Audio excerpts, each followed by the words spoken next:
पाकिस्तान की cricket team की हालत भी वही है जो पाकिस्तान की शायद इस वक्त सियासत की है या सियासी हालात की है, लेकिन शायद पाकिस्तान टीम की हालत इस वक्त ज़्यादा बदतर है। क्योंकि अगर आप देखें तो इस वक्त दो पिछले इवेंट्स जिनके अंदर पाकिस्तान की क्रिकेट टीम ने कुछ खातिर खा शायद क्वालिफाई भी नहीं कर पाई, और अब तो ये हुआ कि चैंपियंस ट्रॉफी के अंदर आप अपने टाइटल का दिफा कर रहे हैं and you are the first one to get out, और आप 2 मैचेस के अंदर जो आपने खेले हैं इस इवेंट के अंदर 150 के करीब डॉट बॉल्स हैं। आप ठीक है, बीइंग अ पाकिस्तानी, मैं आप हम सब बड़े पैशनेट हैं क्रिकेट के हवाले से, लेकिन एक बात होती है कि आप एटलीस्ट वो कहते हैं ना जो गो डाउन फाइटिंग, लड़के हारे, या आपको पता लगे कि आपको एक एग्रेशन नजर आ रहा है। क्रिकेट के अंदर एग्रेशन वही है जो आप फील्ड पर दिखाते हैं, स्टेटमेंट से नहीं दिखाते, और फिर आपके सिलेक्टर्स या लोग आके एक दिन पहले कहते हैं कि हम सरप्राइज कर देंगे। वो सरप्राइज शायद हम खुद हो गए, और ऐसे लग रहा था कि वो इतना वन साइडेड मैच है कि जिसमें कोई एफर्ट किसी जगह से नजर ही नहीं आ रही थी, और बाद में कैप्टन आके कहते हैं हाँ जी उन्होंने हमसे तगड़ी क्रिकेट खेली तो वो जीत गए। Fair enough. Is it that simple, या ये चीज़ बहुत पहले कर ली गई थी? मेरे साथ मौजूद है डॉक्टर नुमान नियाज़ साहब, ही सीनियर स्पोर्ट्स जर्नलिस्ट। कुछ देर डॉक्टर साहब को मैंने जब अपने प्रोग्राम में दावत दी तो उन्होंने उस दिन ही जो पाकिस्तान की हालात हैं उसके हवाले से बता दिया था कि पाकिस्तान की क्रिकेट टीम की क्या हालत है। मैं चाहता हूँ ज़रा डॉक्टर साहब से बात करने से पहले उन्हीं का क्लिप आप ज़रूर देखिए। एग्जैक्टली वही हुआ है जो उन्होंने प्रिडिक्ट किया था इस हमारी आज के इस स्क्वाड के हवाले से। वो क्या कह रहे थे, ज़रा सुनिए। आप एक ओपनर के साथ जा रहे हो, आप चैंपियंस ट्रॉफी आईसीसी का टूर्नामेंट खेलने, one specialist opener, backup opener आपने नहीं रखा। अब आपने ओपनर क्यों नहीं रखा? इसकी बैक एंडेड स्टोरी है कि आपने मिडिल ऑर्डर में किसी को फिट करना था, क्योंकि आपने बाबर आजम से ओपन करवाना। एक बंदा जो अनसेटल्ड है ऑलरेडी, उसको आप ओपन करा रहे हैं। इस टीम में 5 वो प्लेयर सिलेक्ट हुए हैं जो सेंट्रल कॉन्ट्रैक्ट का हिस्सा नहीं है। ये वो टीम ही नहीं है जो सिलेक्टर्स ने सिलेक्ट की थी। उस टीम में सुफियान मुकीम था, दो स्पिनर। ये सर वो जो राशिद लतीफ कहते हैं ना कि ग्रैहम बेल की इजाद का बहुत बेहतरीन इस्तेमाल हुआ है।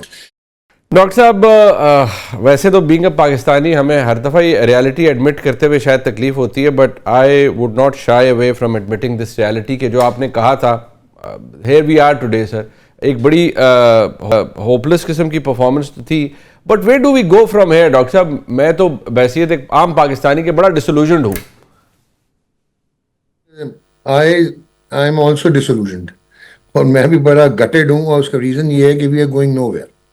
हम बिल्कुल तबाह हो गए और हम अब ख़त्म हो गए। आपको एक मिसाल मैं दूंगा कि हमने ब्रिगेडियर आतिफ होते थे, अल्लाह उन्हें गरी की रहमत करे, उन्होंने ऑस्ट्रोटर्फ इंट्रोड्यूस कराई थी FIH के जब वो करता धरता थे, तो हॉलैंड में 500 लग गई थी और हमारे पास 2.5 नहीं थी।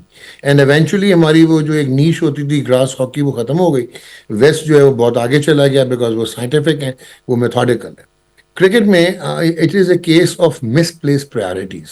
मैंने एक बड़ी सख्त बात की थी कि आपने कदाफी स्टेडियम बना लिया, आपने नेशनल स्टेडियम बना लिया, कहीं ये टोम स्टोन्स ना बन जाएं पाकिस्तान क्रिकेट के। क्योंकि आपके क्रिकेटर्स होंगे, आपके प्लेयर्स होंगे, तो फिर कुछ होगा ना। सेकेंडली जो बहुत इंपॉर्टेंट चीज़ है कि हम स्किल सेट में अब बहुत पीछे रह गए हैं। इंडिया से अगर हम ये सोचते हैं तो इल्यूजन थी कि अब हम उन्हें हरा सकते हैं। मैंने आपको पहले भी कहा कि इंटरनेशनल क्रिकेट अब पोलराइज हो गई है। 3 या 4 टीमें हैं, इंडिया है, ऑस्ट्रेलिया, इंग्लैंड और न्यूजीलैंड।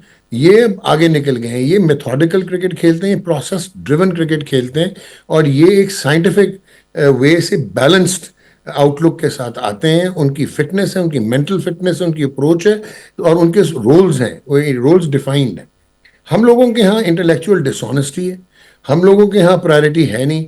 और अनफॉर्चुनेटली मैं कहना नहीं चाहता, लेकिन आपके बहुत सारे superstars, rollicking cricketers of the past जो घूम फिर के आते हैं और साइक्लिकली कभी कोई कोच बन जाता है, कभी कोई मेंटोर बन जाता है, कभी कोई जो है वो किसी और रोल में आ जाता है, they have also been the party to this killing.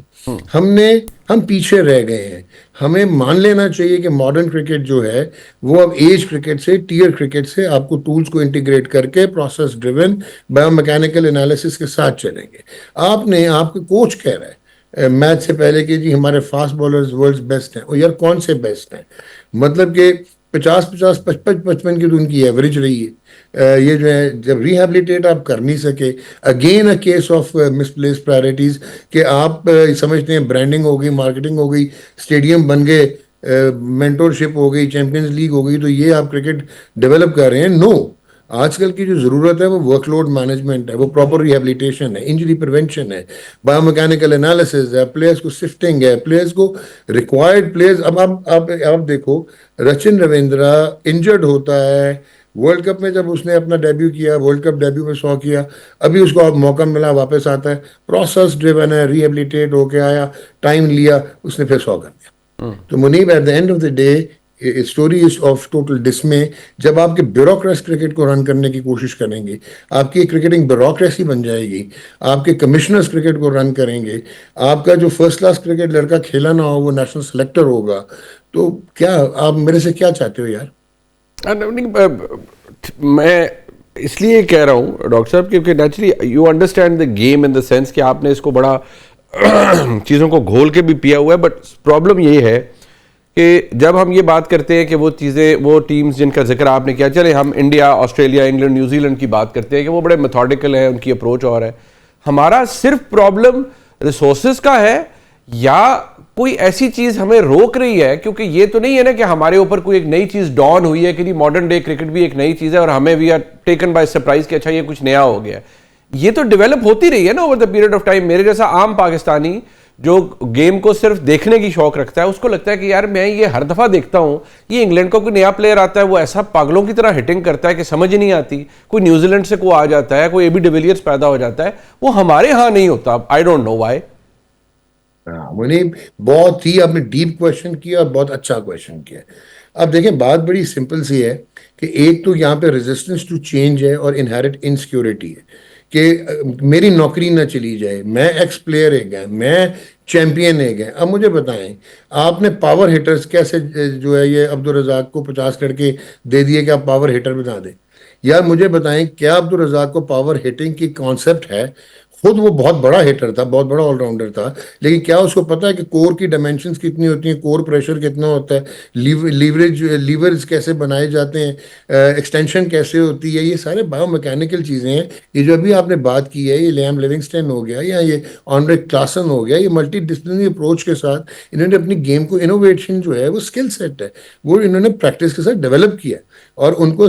अच्छा, अब मुझे बताओ कि हमने ग्राउंड बनाना है, नेशनल कदाफी स्टेडियम बनाना है या नेशनल क्रिकेट एकेडमी की बिल्डिंग बनानी है, वो इम्पोर्टेंट है, या मैं एज क्रिकेट 13, 17, अंडर 19 में मैं ये चीज़ें इंट्रोड्यूस करवाऊँ, ये जो प्रोसेस ड्रिवन अब जो मेथड्स आ गए, मल्टी डिसिप्लिनरी अप्रोच, मैं ट्रेन द ट्रेनर्स प्रोग्राम्स बनाऊँ। मैं बाहर से, इंडिया ने क्या किया था, इंडिया ने पहले ट्रेन द ट्रेनर्स बाहर से लेके आया ना, एमआरएफ एकेडमी से काम शुरू हुआ ना, डेनिस लिली किया था ना वहाँ पे। उसके बाद उन्होंने अपने इंडिजिनस रिसोर्सेज बनाने शुरू किए। और आपने ये, हम लोग जब तक ऑनेस्ट नहीं होंगे, नंबर वन, नंबर टू, हमारे यहाँ एक बहुत बड़ा प्रॉब्लम ये हो गया हुआ है कि यार जो कॉम्पिटेंट है वो मेरे से सवाल कर लेगा और मैं इनसिक्योर हो जाऊंगा। अच्छा अच्छा डॉक्टर, बात अब यहाँ जो मेरे ज़हन में आती है वो ये है कि हमने वो भी एक दौर देखा है, वो एरा भी देखा है जब हमारे पास शोएब अख्तर थे। और आज भी अगर हम देखें, ऑब्वियसली आई कैन सी कि वो भी उतनी ज़्यादा obviously being a star, being one of the greatest players this game could ever produce, उनको भी तकलीफ होती है कि यार ये क्या गेम है या ये हमारा क्या हो रहा है। और वही वाली मैं शायद उनकी बात भी सुन रहा था कि टैलेंट ऐसा नहीं होता, टैलेंट अपना डिस्प्ले खुद कर देता है। हमारे पास एक ज़माना था, Waqar Younis, Wasim Akram, Shoaib Akhtar, all these legends. Allow me, I may be repeating myself again, but मुझे समझ नहीं आती क्या हमारा कोई यहाँ रुकावट आ गई है कि हमारा कोई इस तरह का प्लेयर प्रोड्यूस ही नहीं हो पाता, या गेम ही बदल गई है जो पहले आज से 15-20 साल पहले होती थी और हम उधर जो है नहीं आज? मुनीब, गेम बदल गई है। आपके पहले क्या था कि फ्लेयर और फ्लेबॉयंस, अगर आपको याद हो, जो माइटी वेस्ट इंडीज होती थी, किसी से नहीं हारती थी, पाकिस्तान उनको टक्कर देता था और पाकिस्तान वसीम हसन राजास और ये लोग जो हैं वो उनसे मैच जीत जाया करते थे। फिर अभी आपने जो नाम लिए, Shoaib Akhtar, Wasim Akram, Waqar Younis, express fast bowlers, county cricket खेलते थे और एक एक नेचुरल फ्लो के साथ ये लोग आते थे। सकलान मुश्ताक, मुश्ताक अहमद, आपकी जनरेशनल टीम्स थी, राशिद लतीफ़, मोइन खान, आमिर सुहेल, सईद अनवर, ये टैलेंट आता था और ये वर्ल्ड पे इसलिए compete करता था। इनमें इंडिविजुअल ब्रिलियंस भी होती थी, सेल्फ बिलीफ भी होता था, और इतनी साइंटिफिक गेम नहीं हुई थी, इतनी क्विक गेम नहीं हुई थी, इतनी एंटेल्ड टूल्स इंटीग्रेशन नहीं हुई थी गेम में। तो वो ये वजह थी कि नेचुरल फ्लेयर वर्सेस फ्लेबॉयंस, और हम तगड़े लड़ते थे, सेल्फ बिलीफ था। बट अब स्किल सेट रह गया मार्जिनल। अब है आपका स्किल सेट 25-30% है, 5-10% इनोवेशन है, बाकी है प्रैग्मेटिज्म। बाकी है कि डेरल मिचेल ने कैसे खेलना है, डेविन कॉनवॉय ने कैसे खेलना है, कैसे ग्लेन फिलिप्स ने आके लास्ट में आके रन्स करने हैं, मैं इस ब्रैकेट में कितने एवरेज के साथ खेलूंगा, इस वक्त मैचअप क्या है, वो खब्बा जो लगा हुआ है उसके साथ मैंने कैसे करना है। तो ये ज्यादा अब गेम जो है वो इवॉल्व कर गई है और हम इवॉल्व नहीं हुए।